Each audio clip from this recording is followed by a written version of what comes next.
Welcome to CN TV.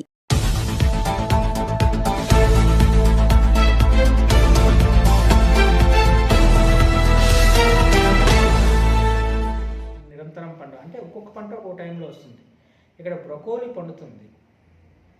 బ్రొకోలీకి అనువైన place మనకి Chintapalli. Broccoli మనందరికీ తెలుసు, ముఖ్యంగా అందులో మెగ్నీషియం ఎక్కువగా ఉంటుంది.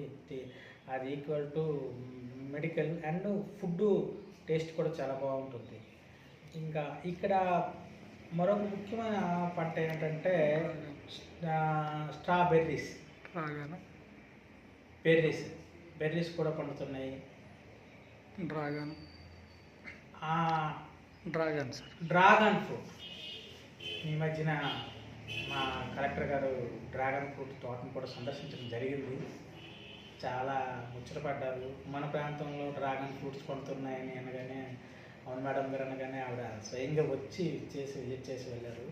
సో ఇది ఈ డ్రాగన్ ఫ్రూట్ ఒకప్పుడు మనకు 500-600 ఉండేది. ఇప్పుడు మనకి ఇక్కడ 100 ఆ రేంజ్లోనే దొరకడానికి అవకాశం ఎందుకు దొరికిందంటే ఇప్పుడు పంట విస్తీర్ణం పెరుగుతూ వెళ్తుంది. మరి దీనికి సంబంధించి అగ్రికల్చర్ అండ్ హార్టికల్చర్ డిపార్ట్మెంట్ కూడా బాగా కష్టపడుతుంది.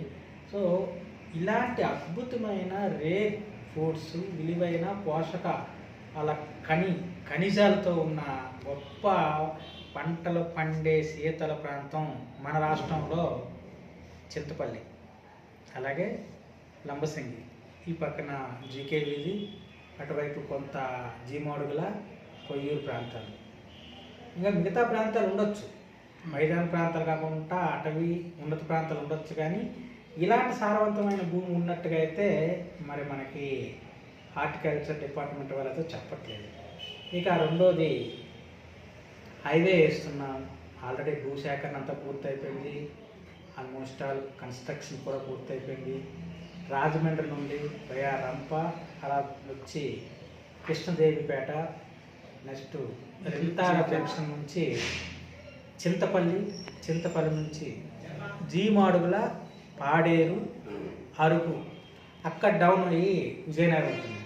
విజయనగరం నుంచి రాజమండ్రి వెళ్ళే ఈ హైవేని గ్రీన్ హైవే అంటారు. పూర్తిగా పచ్చదనంతో నిండి ఉన్న హైవే. ఈ హైవే వచ్చాక ఖచ్చితంగా ఇక్కడ ఉండే పంటలకి, ఇక్కడ ఉండే ప్రకృతి కనువిందులకి అంతర్జాతీయ మార్కెట్ వస్తుందనడంలో సందేహం లేదు. అదే మేము ఆలోచన చేస్తున్నాం.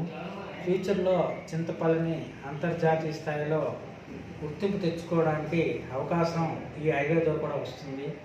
అది అత్యంత ముఖ్యమైనది. హైవే వల్ల ఎక్కడ కూడా ఎటువంటి ఇబ్బందులు లేకుండా డిపిఆర్ కూడా చాలా బాగుంది. మ్యాక్సిమం ఎక్కడెక్కడైతే కన్స్ట్రక్షన్స్ అవసరం ఉందో, బ్రిడ్జ్లు ఎక్కడ అవసరం ఉందో అక్కడే కడుతూ తక్కువ మొత్తంలో ప్రకృతిని వాడుకుంటూ ఎక్కువ ప్రయోజనాన్ని కల్పించే విధంగా హైవే నిర్మాణం జరుగుతూ ఉంది. ఇంకా ముఖ్యమైనది ఏంటంటే ఎకో టూరిజం. అసలు చింతపల్లి, లంబసింగి అనేది ఫేమస్ ఫర్ ఎకో టూరిజం. ముఖ్యంగా ఆగస్టు, సెప్టెంబర్, అక్టోబర్, నవంబర్, డిసెంబర్లో, జనవరిలో వస్తుంటారు. కానీ నేను చెప్పిన ఇవన్నీ చూశాక ఒక క్షణం కాకుండా ఇంకా త్వరగా వచ్చారనే 365 రోజులు టూరిజం అనేది ఇక్కడ ఎకో టూరిజంకి అవకాశం ఉంది. చెరువులు వేనం అద్భుతమైన లొకేషన్, బోర్కొండం తల్లి అద్భుతమైన లొకేషన్, నెక్స్ట్ తాజంగి డ్యాము, అక్కడ బోట్ షికారింగ్ కానీ లేదా రోప్వే కానీ, వీటితో పాటు ఇక్కడ దారకొండమ్మ తల్లి, మోదుకొండమ్మ తల్లి, ఈ యొక్క పూజలు, అలాగే చారిత్రక ప్లేసులు కూడా కొన్ని ఉన్నాయి. అల్లూరు సీతారామరాజు నడియాడిన అనేక ప్లేసులు ఉన్నాయి. చింతపల్లి పోలీస్ స్టేషన్, చింతపల్లి తహసీల్దార్ ఆఫీసు, సెబాస్టియన్ అన్న తహసీల్దార్ అందరూ గుర్తుంటారు. ఆయన చింతపల్లిలోనే పనిచేశారు. ఆయన పనిచేసిన తహసీల్దార్ ఆఫీస్ ఇక్కడ మనకి చింతపల్లిలో ఉంది. అక్కడ ఒక పెద్ద అల్లూరు సీతారామరాజు విగ్రహం కూడా కట్టడం పడి ఉంది. ఆర్కియాలజికల్ ఆఫ్ ఇండియా కేంద్ర ప్రభుత్వ సంస్థ ఓసారి అక్కడికి వచ్చి సందర్శించడం కూడా జరిగింది. దాన్ని తదుపరి ఆర్కియాలజికల్ మ్యూజియంగా ఉంచాలని అనుకున్నారు. ఆ చర్యలు కూడా కొనసాగుతున్నాయి. ఇంకో ముఖ్యమైన విషయం ఏంటంటే, రవి అస్తమించని బ్రిటిష్ సామ్రాజ్యానికి ఒక ప్రతినిధిగా, స్ట్రాంగ్ ప్రతినిధిగా అప్పట్లో 1920, 22, 23 ఆ ప్రాంతాల్లో ఉన్న రూదర్ఫోర్డ్ రూరల్ ఫోర్ట్ ఇక్కడ